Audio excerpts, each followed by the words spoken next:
بسم اللہ الرحمن الرحیم ایاک نعبد و ایاک نستعین۔ میرے پاکستانیوں، کیونکہ میں سارا وقت تیار ہوتا ہوں کہ کسی وقت بھی یہ مجھے کسی چیز پہ بھی جیل میں ڈال دیں گے، تو میں چاہتا ہوں کہ جیل میں جانے سے پہلے جن چیزوں پہ یہ مجھے جیل میں ڈالنے کی کوشش کر رہے ہیں وہ میں آپ کے سامنے پہلے ہی لے آؤں، کیونکہ میں اگر جیل میں چلا گیا تو انہوں نے میڈیا تو پورا کنٹرول کر لیا۔ جو بڑے بڑے لوگ تھے جو میڈیا کی آزادی کے جہادی بنے ہوئے تھے، وہ آج چپ کر کے بیٹھے ہوئے ہیں اور آرام سے ایک سرکاری میڈیا بن چکے ہیں ساری پرائیویٹ چینلز۔ تو مجھے کسی نے سنا نہیں ہے، ایک دفعہ میں اندر چلا گیا جیل میں، تو لہٰذا ضروری یہ ہے کہ میں آپ کے سامنے پہلے ہی چیزیں رکھتا ہوں جو یہ کوششیں ہو رہی ہیں، اور بڑی تیزی سے کوششیں ہو رہی ہیں کہ یہ جیل میں چلا جائے کیئرٹیکر گورنمنٹ کے آنے سے پہلے۔ تو میں سب سے پہلے سائفر کا ذرا میں آپ سب کے سامنے رکھتا ہوں کہ اصل میں ان کو یہ سمجھ نہیں آئی کہ جتنی سائفر کے اوپر بات ہوگی، یہ جتنے بھی پاور میں بیٹھی ہوئی ہیں پی ڈی ایم کے لیڈرز اور جو پرانے آرمی کے چیف جنرل باجوہ، یہ جتنی بھی سائفر کے اوپر تحقیقات ہوں گی ان کے اوپر انگلیاں آئیں گی۔ مظلوم تو میں تھا اور میری گورنمنٹ تھی، ہماری گورنمنٹ گئی، جیسے سائفر آیا اس کے اندر بار بار میں بتا رہا ہوں کہ ایک امریکی آفیشل ڈونلڈ لو ہمارے ایمبیسڈر کو کہتا ہے، اسد مجید کو، واشنگٹن میں، کہ عمران خان کو تم نے ووٹ آف نو کانفیڈنس میں ہٹانا ہے، اگر نہ ہٹایا تو پاکستان کے لیے مشکلات ہوں گی۔ اور ابھی ووٹ آف نو کانفیڈنس نہیں آئی تھی، یہ غالباً 6 مارچ تھا، اگلے دن ووٹ آف نو کانفیڈنس آ جاتی ہے، ٹیبل ہو جاتی ہے اسمبلی میں، اور اس کے بعد پھر جو سارا وہ کہتے ہیں نا ریسٹ از ہسٹری، آہستہ آہستہ کیا بڑی جلدی ہمارے لوگ بھی ناراض ہو جاتے ہیں، بیک بینچرز بھی کہتے ہیں ہم چھوڑ رہے ہیں، ہمارے جو اتحادی ہیں وہ بھی چھوڑنا شروع ہو جاتے ہیں۔ تو وہ سائفر کس کے لیے پیغام تھا؟ وہ پیغام اسی کے پاس تھا نا جس کے پاس پاور تھی، جس کے پاس ایجنسیز تھیں، جو ان سب کو بھیڑ بکریوں کی طرح ادھر لے جا سکتا تھا دوسری طرف اور گورنمنٹ کرا سکتا تھا، وہ جنرل باجوہ تھا۔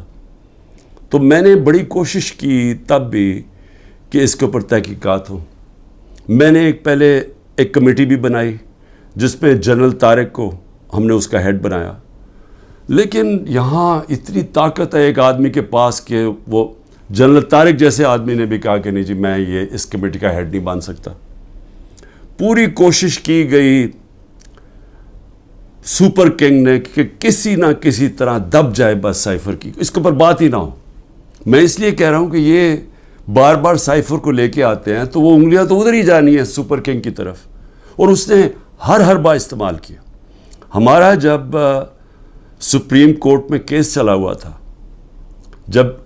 جب قاسم سوری نے اڈجرن کی اسمبلی اور یہ کہا کہ سائفر میں واضح ہے کہ مداخلت ہوئی ہے پاکستان کے اندر، اور میں اس لیے اڈجرن کر رہا ہوں کہ پہلے اس کے اوپر تحقیقات ہو، انکوائری ہو کہ کیا یہ سائفر اس کے پیچھے کیا تھا۔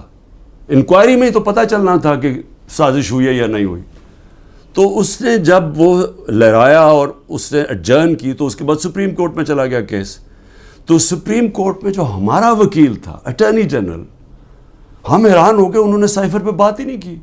اصل ایشو تو سائفر تھا، باقی ساری باتیں کر دی، سائفر پہ بات نہیں ہوئی۔ اب سمجھ جائیں کہ پریشر کدھر سے تھا۔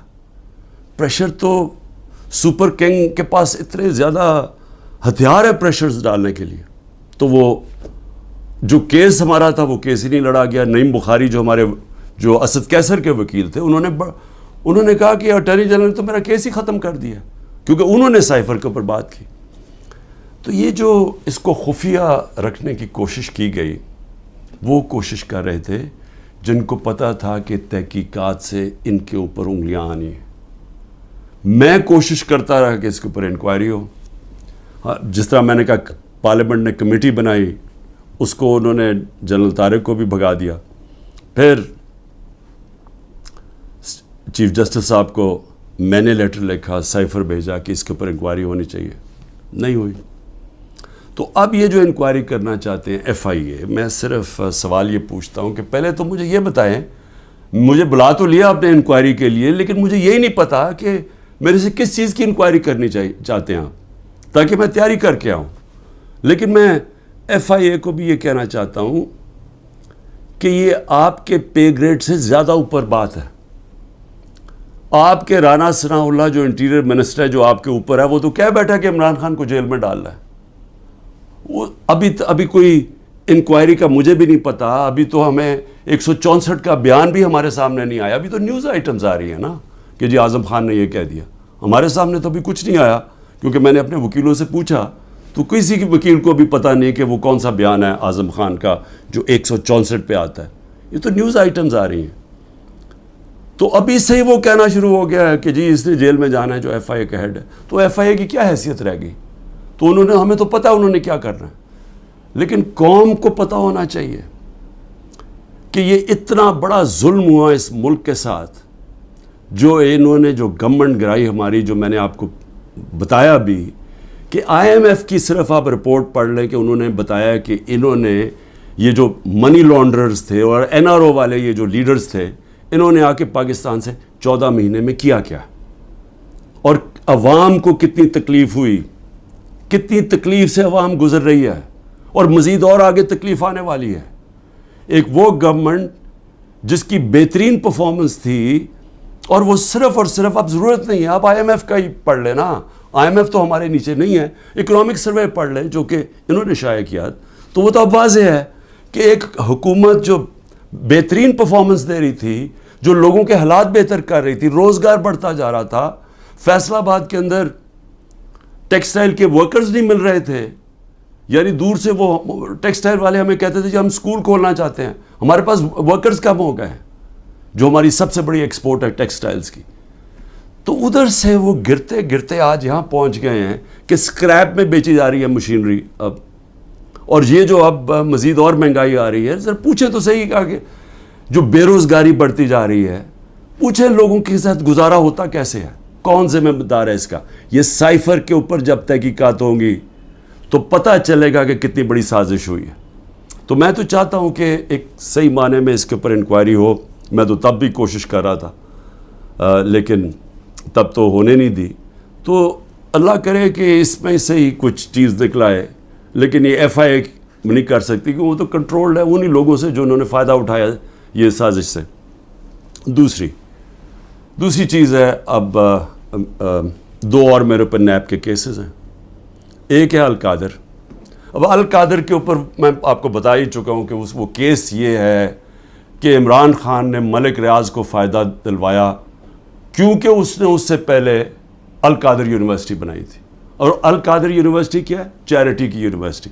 چیریٹی کا مطلب یہ کہ سیرت نبی کے اوپر جو ہمارا جو آئیڈیا ہے کہ لوگ لیڈرز نکلیں نبی صلی اللہ علیہ وسلم کی سیرت کے اوپر چل کے, جو دنیا کے سب سے بڑے لیڈر تھے, اس کے اوپر ایک بیس کیا کہ کوشش کی کہ اس ملک کے اندر سمجھ تو آئے. اور پھر صوفیزم, اتنے زیادہ لوگ بڑے بڑے ہمارے صوفی جو لیڈرز تھے, لیڈرز میں کہوں گا, ان کے بہت بڑے لوگ آج بھی عرس پہ لاکھوں لوگ آتے ہیں.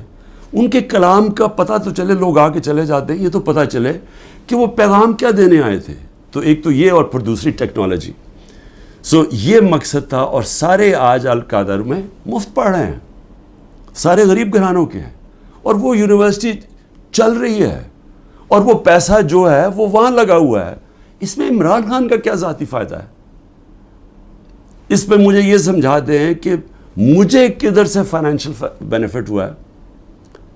یعنی اگر پوچھنا ہے فائنینشیل بینیفٹ, تو دیکھیں کہ ملک ریاض نے بلاول ہاؤس بنایا یہاں لاہور کے اندر, ذرا دیکھیں کتنے اربوں روپے کا بنا ہے.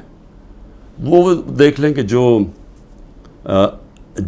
لنڈن کے اندر جو ملک ریاض کا 190 ملین پاؤنڈ آیا, جو آج سپریم کورٹ میں پڑا ہوا ہے, تو اس میں سے 50 ملین پاؤنڈ انہوں نے گھر خریدا ہے لنڈن میں حسن شریف سے, نواز شریف کے بیٹے سے. یہ پوچھیں کہ 18 ارب روپیہ کم از کم 17-18 ارب روپیہ ہے. 18 ارب روپے کا نواز شریف کے بیٹے کے پاس پیسہ کدھر سے آیا گھر خریدنے کا؟ کیا اس لیے وہ بھاگ گئے تھے باہر؟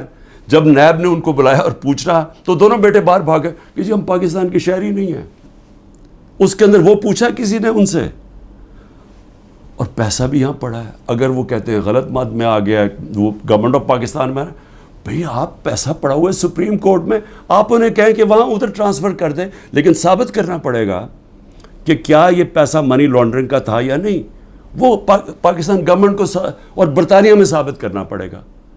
تو ہمارے پاس بھی یہی چوائس تھی، ہم نے پیسہ منگوا لیا، پیسہ یہاں پڑا ہے، تو چوری کدھر ہے اس میں؟ یہ القادر. دوسرا توشہ خانہ. اب توشہ خانہ کا ذرا سمجھ جائیں وہ توشہ خانہ ہے کیا. یہ لوگوں کو ہے جی پتہ نہیں کیا اتنا بڑا اس کو بنا دیا. 70 سال سے توشہ خانہ کے اندر وہی قانون چلتے آ رہے تھے. جو بھی آپ کو گفٹ ملتی ہے، اور وہ یاد رکھیں پرائم منسٹر کو نہیں ملتی، پریزیڈنٹ کو ملتی ہے، آرمی چیف کو ملتی ہے، وزیروں کو ملتی ہے، پرائم منسٹر کا جو ملٹری سیکرٹری ہے اس کو ملتی ہے. یہ جب جاتے ہیں باہر تو یہ گفٹس ملتی ہیں. قانون سب کے لیے ایک ہے.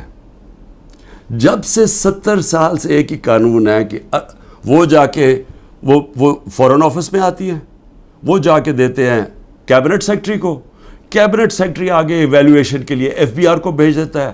ایک انڈیپینڈنٹ اپریزر ہے ہمارے، وہ نون لیگ کا اپوائنٹ کیا ہوا ہے، یہ اسیس کرتے ہیں اس کی قیمت کیا ہے. پھر وہ سب کے پاس پرائم منسٹر، وزیروں، جن کو بھی تحفہ ان کے پاس آتے ہیں جی یہ ہے اس کی قیمت اسیس. اگر آپ اس کو لینا چاہتے ہیں تو اتنی قیمت دیں اور یہ گفٹ آپ رکھ سکتے ہیں. اور اگر یہ نہیں لینا چاہتے تو یہ بھی سمجھ جائیں وہ پھر آکشن ہوتی ہے، وہ جا کے کوئی بھی خرید سکتا ہے. یہ ہے قانون. اب عمران خان کے اوپر کیا الزام ہے؟ میں جب تحقیقات میں کہ جی وہ جو انہوں نے اسیس کیا تھا، وہ جو آپ نے جو اس کی قیمت تھی گفٹ کی، وہ انہوں نے کم دکھائی ہے. بھئی اگر انہوں نے کم دکھائی ہے، وہ لوگ ابھی بھی بیٹھے ہوئے ہیں، ان سے پوچھیں کیوں کم دکھائی ہے. میں تو ان میں سے کسی کو نہیں جانتا. مجھے تو جو ملٹری سیکرٹری آ کے بتاتا ہے کہ جی یہ قیمت ہے، یہ آپ نے دینا، میں اسی کے مطابق چلا. جو بھی ہے میرا سارا کچھ ڈکلیئرڈ ہے، سارا کچھ FBR کے پاس ریکارڈ ہے، ساروں کے اوپر جو بھی میں نے اگر کسی کو بیچا اس کے اوپر ٹیکس دیا ہوا ہے وہ ریکارڈ ہے، سب کچھ ان کے پاس پڑا ہے. کیس ہے کیا؟ وہ کیس ٹرائل پہ چل رہا ہے. جج صاحب بڑی تیزی میں ٹرائل چلا رہے ہیں، سب جوڈس ہے، میں اس کے اوپر بات نہیں کروں گا. لیکن میں یہ ضرور چاہوں گا کہ ایک فیئر ٹرائل میں رہے، موقع ملے موقف رکھنے کا، اور میں یہ ثابت کروں گا کہ اس میں کوئی چیز بھی میں نے غیر قانونی نہیں کی. لیکن جو میں پوچھنا چاہتا ہوں آج، اچھا 3 توشہ خانہ کے اوپر کیس کدھر ہو رہا ہے؟ ایک الیکشن کمیشن کر رہی ہے کیس، ایک FIR کٹوائی ہوئی ہے، ایک نیب کیس کر رہی ہے. ایک ایشو کے اوپر 3 کیسز چل رہے ہیں. یہ بھی کوئی ورلڈ ریکارڈ ہے، کبھی ایسے ہوتا نہیں ہے. لیکن اتنی جلدی میں ہے کہ کسی نہ کسی طرح اس کو راستے سے ہٹاؤ، ڈسکوالیفائی کرو اور اس کو جیل میں ڈالو. اب میں صرف آج نیب چیئرمین سے بڑے آپ کی وجہ سے مجھے وہ جس طرح اٹھایا گیا، آپ بھی ایک اس میں آپ کی وجہ تھی، اور بھی جس نے بھی حکم دیا تھا کہ غیر قانونی اور غیر آئینی طور پہ مجھے 9 مئی کو جس طرح ذلیل کر کے اٹھایا گیا مجھے اسلام آباد ہائی کورٹ سے، اس میں آپ کا بھی ہاتھ تھا. میں سوال یہ پوچھنا چاہتا ہوں کہ چلیں میں تو یہ نیب کے کیس فیس کر رہا ہوں اور کروں گا، کہیں ملک سے باہر نہیں بھاگوں گا، یقین کریں سارے کیس فیس کروں گا. لیکن میں صرف سوال یہ پوچھتا ہوں کہ آپ کا ضمیر کوئی جاگتا نہیں ہے جب آپ کو پتہ چلا ہے کہ توشہ خانہ کے اندر چوری ہوئی ہے، اور چوری نیب کے اندر بھی پتہ ہے، وہ کیس نیب میں بھی پڑا ہوا تھا، لیکن آپ نے بند کر دیا وہ. تو عوام کے لیے میں کیا بتانا چاہتا ہوں، وہ چوری کیا تھی؟ توشہ خانہ کا قانون ہے کہ گاڑی، جب بھی کوئی گاڑی گفٹ کرے، جو مجھے بھی ایک گاڑی گفٹ ہوئی تھی، آپ توشہ خانہ سے وہ نہیں لے سکتے. آپ اگر اس کی ان کے زمانے میں، یہ بھی ان کے زمانے میں 20% دیتے تھے قیمت. مثلا اگر 10 روپے اس کی قیمت آتی ہے، یعنی ویلیو ہوتی ہے گفٹ کی، تو ان کے زمانے میں 20% دیتے تھے، 20 روپے دیتے تھے اور پھر لے لیتے تھے. ہم نے جا کے اس کو 50% کر دیا، یعنی اگر 10 روپے کا تحفہ ہے تو 5 روپے دیں گے اور پھر تحفہ لیں گے. ہم نے بڑھا دیا. تو ان کے زمانے میں 20% ہوتا تھا اور پھر بھی گاڑی آپ نہیں لے سکتے تھے. اب میں صرف آپ کو یہ ذرا آپ کو پتہ ہونا چاہیے کہ یہ ہو کیا رہا ہے. دیکھیں نیب چیئرمین کو بھی میں ذرا سوچ رہا ہوں کہ ان کا ضمیر شاید جاگ جائے اس چیز پہ.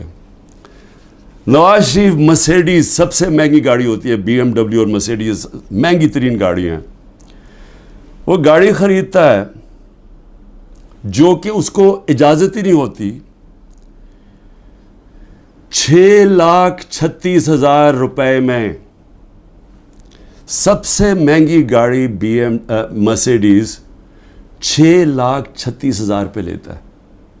پہلے تو کیا اس کی قیمت دیکھی؟ کوئی مرسیڈیز اتنی سستی آتی ہے، یعنی اس کی قیمت دیکھیں 42 لاکھ. کوئی مرسیڈیز پاکستان میں 42 لاکھ کی آتی ہے، تو اس نے صرف 6,36,000 دیا اس کا. تو پہلے تو چوری تھی کیونکہ آپ گاڑی نہیں نکال سکتے. پھر ذرا قیمت دیکھ لیں. میں اور بھی ویسے یہاں قیمتیں میں دیکھ رہا ہوں کہ میرے سے نیب والے پوچھ رہے تھے کہ جی آپ نے یہ بڑی آپ نے سستی چیزیں لی ہیں. مجھے تو پتہ ہی نہیں تھا، لیکن ذرا میں ایسی میری نظر پڑ رہی تھی. ایک پرلز کا نیکلس وہ سوچیں صرف 27,000 دے کے لیا نواز شریف نے. پھر میں رولیکس گولڈ بریسلٹ اور رولیکس 1,10,000 روپے پہ لے کے لیا. ون رسٹ واچ کارٹیئر کی رسٹ واچ، چھوٹی بھی نہیں، اور وتھ ڈائمنڈز، ہیرے لگے ہوئے اس کے اوپر. وہ جی بڑی مہنگی انہوں نے خریدی 40,000 روپے میں. تو کیا نیب کو یہ نہیں نظر آیا کہ نواز شریف نے چوری بھی کی، ایک گاڑی بھی، اور قیمتیں انہوں نے نہیں دیکھی؟ اس کے بعد زرداری صاحب دیکھ لیں، 3 گاڑیاں نکالی انہوں نے توشہ خانہ سے. 2 بی ایم ڈبلیوز، سب سے جو اس وقت کی مہنگی ترین بی ایم ڈبلیو کی بھی قسمیں ہوتی ہیں 760U، اور بلٹ پروف. یعنی بلٹ پروف کی قیمت آپ سوچ لیں کہ اس کی قیمت کتنی تھی، 10 کروڑ روپے کی. تو وہ انہوں نے ایک بی ایم ڈبلیو وہ نکالی، پھر ایک دوسرا ماڈل وہ بھی سیکیورٹی والی، 2 بی ایم ڈبلیوز، اور پھر ایک ٹویوٹا لیکسس، یہ بھی بلٹ پروف. تو ان کے اوپر کوئی نیب کی انکوائری یا کوئی نہیں ہونا تھا. یعنی کیا طاقتور اگر آج بیٹھا ہوا تو اس کے لیے سارے معاف ہو جاتی ہیں چیزیں. اور یہاں آپ کہہ رہے ہیں کہ جی وہ جو انہوں نے سستی دکھا دی یا وہ مہنگی. تو جنہوں نے سستی دکھائی ہے وہ تو ابھی بھی بیٹھے ہوئے ہیں، پوچھیں ان سے. آگے چلیں جی. میں نیب چیف کو میں پھر سلام کرتا ہوں، آفتاب سلطان کو سلام اس لیے کرتا ہوں کہ ان سے جب کہا گیا یہ جو حرکتیں اب ہو رہی ہیں، انہوں نے کہا میں نہیں کرتا. اور میں نے سنا ہے، کیونکہ جب میں نیب جیل میں تھا تو ساروں نے اس کو سٹینڈنگ اوویشن دیا جب وہ ریزائن کر کے جا رہا تھا. نیب کے لوگوں نے کہ اتنا کردار کا آدمی. لیکن یہاں ذرا تھوڑا ضمیر اس وقت میں جگانے کی کوشش کر رہا ہوں. موجودہ نیب کے چیئرمین مجھے یہ بتائیں کہ شہباز شریف اور اس کے بیٹوں کی آپ نے انکوائری بند کر دی. 7 ارب روپے کی انکوائری آپ نے بند کر دی. 7 ارب روپے کی انکوائری بند کیا کی، جس کے اندر یہ بچ ہی نہیں سکتے تھے. کیا کیا انہوں نے؟ یہاں سے یہ پیسے بھیجتے تھے باہر، یہاں سے ہنڈی حوالے سے باہر پیسے بھیجتے تھے، چوری کا پیسہ. ادھر سے ریمنٹنسز دکھا دیتے تھے. یہ قانون نواز شریف نے بنایا تھا 1992 میں کہ اگر باہر سے پیسہ آئے تو کوئی سوال نہیں پوچھ سکتا کہ جی وہ پیسہ کدھر سے آیا، کس نے بھیجا پیسہ. نو کوسچنز آسکڈ. یہ منی لانڈرنگ کے لیے خاص قانون بنایا تھا انہوں نے. ہدایبہ پیپر مل کیا تھا؟ وہ پہلا، آج سے 20-24 سال پہلے وہ ہدایبہ پیپر مل میں اسی طرح یہ کر رہے تھے کہ اس کے نام پہ پیسہ باہر بھیجتے تھے پہلے چوری کر کے, اور وہاں کوئی قاضی فیملی لنڈن میں بیٹھی, ان کے اکاؤنٹس میں پیسہ گیا. ادھر سے انہوں نے دکھایا کہ جی ہم نے ریمیٹنسز بھیجی ہیں, اور ریمیٹنس کا کوئی سوال ہی نہیں پوچھ سکتا تھا. جو باہر سے پیسہ آتا تھا سوال ہی نہیں پوچھ سکتا تھا. تو یہاں سے باہر پیسہ چوری کر کے بھجوایا, وہاں سے جس پیسے کی ضرورت تھی وہ انہوں نے ریمیٹنس کے نام پہ لے لیا, اور کوئی سوال نہیں پوچھتا. تو یہ جو شہباز شریف کا سارا پیسہ یہ جو آیا ہے, اس کا زیادہ تر پیسہ جو اس کی دولت میں اضافہ ہوا ہے, انہوں نے پوچھا نا نیب نے کہ جی اضافہ کدھر سے ہوئے, جی ریمیٹنسز آئی ہیں. 90% انہوں نے دکھایا یہ جس طرح کہ جی وہ فلانے نے پیسہ بھیجا. جب انہوں نے چیک کیا وہ کون تھا, ایک کوئی پاپڑ والا تھا جو پاپڑ بیچتا تھا, اس نے کوئی کروڑوں روپیہ بھیج دیا ان کے اکاؤنٹس میں. پھر دوسرا ایک اور کوئی چینی والا, اس طرح کے لوگ تھے جو کبھی پاکستان سے بھی باہر گئے, ان کے پاسپورٹ پکڑے, ان کے نام پہ پیسے بنے. یہ اوپن اینڈ شٹ کیس تھا. لیکن چیئرمین نیب صاحب نے اپنی کوئی سوچا ہوگا, کیس ختم کر دیے. پھر اگلا سنیں ذرا. ہاں میں ایک چیز بھول گیا, مریم نواز بھی, انہوں نے BMW لی, کوئی مڈل ایسٹ سے کسی ان کو تحفہ ملا. توشہ خامنہ میں نہیں بتایا کہ وہ آیا باہر سے تحفہ. جو بھی آپ کو باہر سے تحفہ ملتا ہے آپ کو ڈکلیئر کرنا پڑتا ہے, اور وہ جاتا ہے توشہ خانہ میں.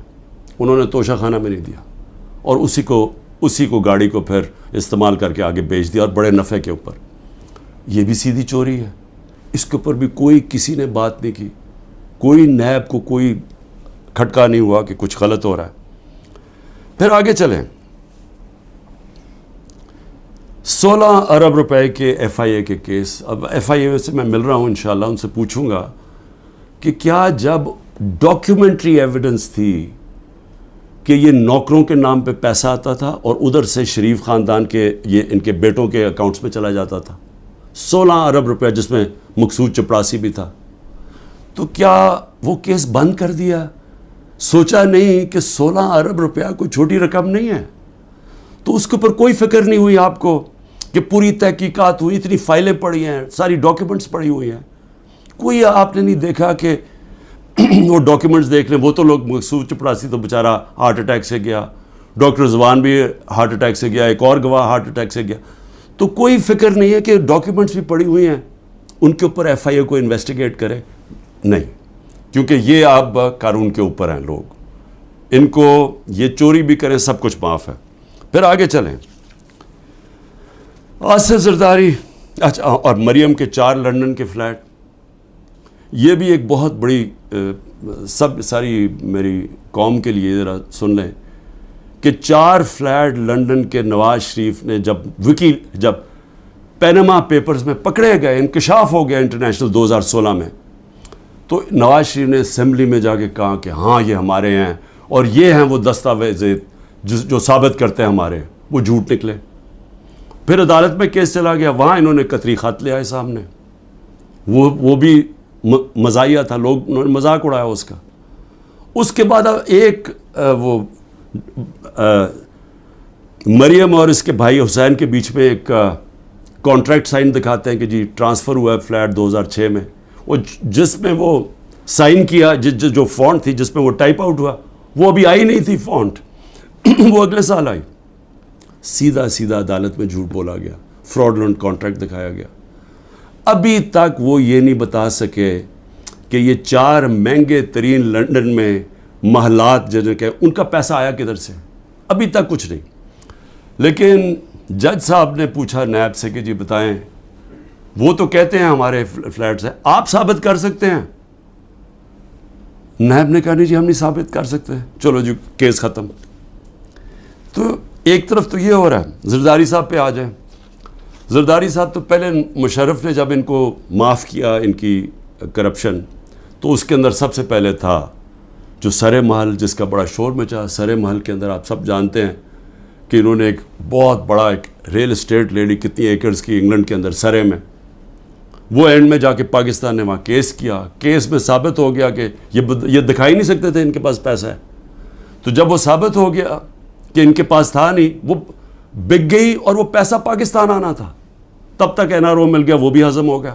$60 ملین پڑے ہوئے تھے سوئٹزرلینڈ میں, وہاں کیس کیا, وہ آنے والا تھا پاکستان NRO میں، وہ بھی 17 ارب روپیہ وہ بھی ہضم ہو گیا.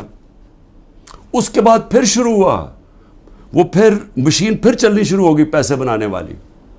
پھر وہ فیک اکاؤنٹس پکڑے گئے، اربوں روپیہ وہی کہ یہاں سے فیک اکاؤنٹ سے پیسہ باہر بھیجا، ادھر سے ریمیٹنسز دکھا کے پاکستان لے لیا اور باقی پیسہ باہر ہی رکھا.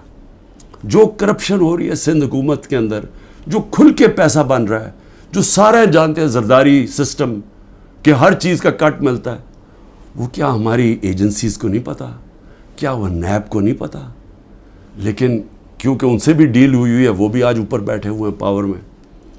لیکن کن کے اوپر اس وقت پورا زور لگا ہوا ہے؟ سارا زور لگا ہوا ہے کہ جی کسی نہ کسی طرح عمران خان اور تحریک انصاف کو ختم کرنا ہے. اور ہو کیا رہا ہے کہ مظلوم ہم، یعنی سائفر کے اندر گورنمنٹ میری جاتی ہے اور کیس ہی میرے پر ہو جاتا ہے. 9 مئی کو سپریم کورٹ کہتا ہے کہ غیر آئینی اور غیر قانونی طور پہ مجھے ایک مجرم کی طرح اٹھایا گیا، لیکن میرے اوپر 30 کیس ہو جاتے ہیں. اس کے علاوہ جن لوگوں کو گولیاں ماری سیدھی سیدھی لوگوں کو گولیاں ماری، 69 لوگوں کو، پروٹیسٹرز کو، انہی کے اوپر کیس کر دیے.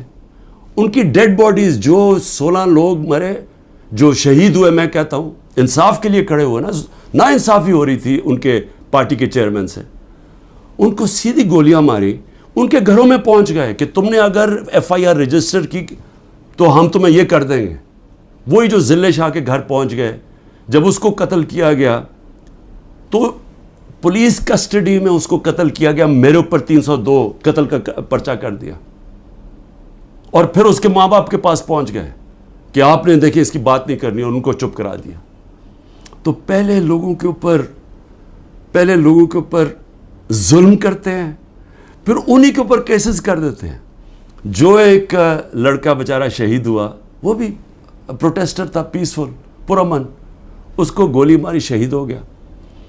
اس کے قتل کا کیس اعجاز چودھری اور میاں محمود رشید کے اوپر ڈال دیا. یعنی اپنا ہی انہوں نے کارکن قتل کر دیا. اب میں صرف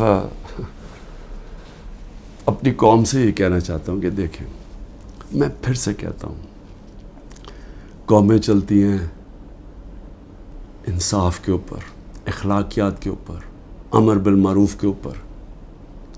قومیں چلتی ہیں جب ایک حکومت کی کریڈیبلٹی ہوتی ہے.